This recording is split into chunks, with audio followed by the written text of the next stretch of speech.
Oké, eerste reactie op het dan toch doorgaan van Almere, want dat zat er wel een beetje aan te komen natuurlijk. Ja, als je naar de uitspraak van de voorzieningenrechter keek, dan was eigenlijk KNSB, NOC en NSF hadden weinig andere keus dan nu te gunnen aan de IJsdome. Ik heb ook wel ervaren uit de commentaren vanochtend dat ze dat toch met frisse tegenzin hebben gedaan. Omdat nu pas zal moeten blijken of IJsdome in dit geval voldoende financiële houdbaarheid kan bieden aan hun plannen. Dat is nog niet bewezen, dus in feite staan we nog weer op hetzelfde punt als tweede Pinksterdag. Dus in die zin ben ik buitengewoon teleurgesteld.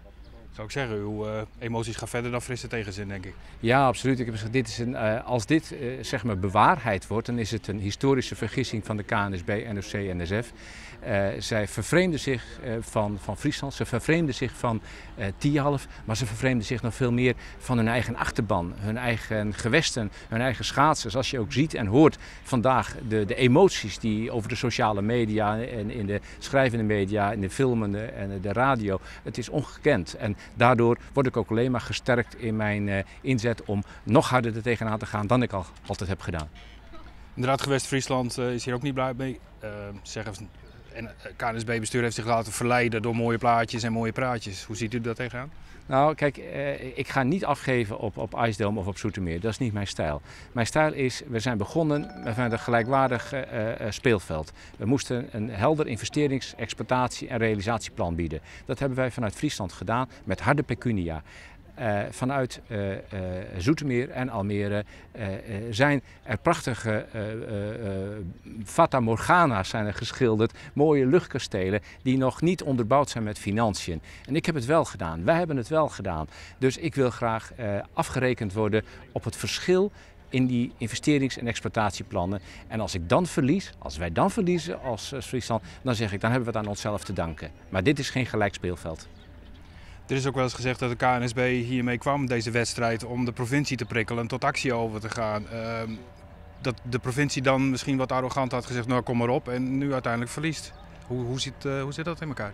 Ja, kijk, daar kun je hele bespiegelingen over houden. Maar ik pak bijvoorbeeld even een brief van Doekle Terpstra en André Bolhuis, voorzitters van de KNSB en NOC.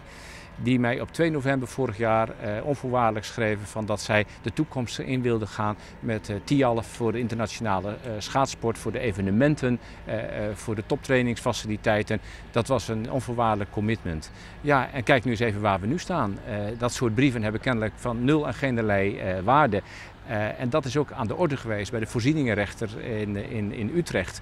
Maar uiteindelijk heeft de voorzieningenrechter voor mij teleurstellend aan vonnis gewezen wat slechts procedureel is. Die hebben gezegd, inderdaad, de KNSB en NOC hebben er een rommeltje van gemaakt van die procedure. KNSB heeft dat ter zitting dat ook erkend. Maar, zegt de voorzieningenrechter, zelfs een rommelige procedure is een procedure, dus u heeft zich daaraan te houden. Dus de KNSB en NOC konden ook weinig anders dan op dit moment voorlopig te gunnen aan IJsdome. Maar ik moet het nog allemaal zien of het bewaarheid wordt. Ik heb ook nog gezegd van op een vraag, kunt u Almere IJsdome feliciteren? En ik zeg, nou, ze hebben op punten op dit moment gewonnen, maar de wedstrijd is nog niet gespeeld. Dan toch even de hand in eigen boezem, want er zijn ook alweer geluiden dat de gedeputeerde verantwoordelijk daarvoor moet opstappen. Wat is er misgegaan bij de provincie?